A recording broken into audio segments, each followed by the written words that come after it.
Hello and welcome back everyone to our channel Gaming Basics, and in today's video I'm going to show you guys how you guys can get your CJ skinny in your GTA San Andreas game.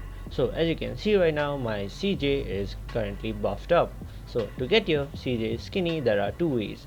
One way is just simply not to do anything, walk around, run, and not eat as well. That way, it's a long process, but your CJ will get skinny.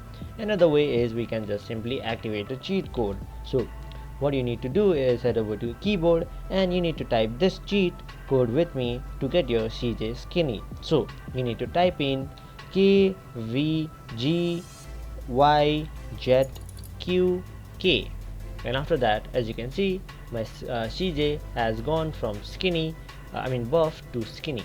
So that's how you guys can get your CJ to skinny in your GTA San Andreas game. So thank you for watching. Make sure to like, share, comment and subscribe, and don't forget to hit the bell icon so you don't miss out on our next video.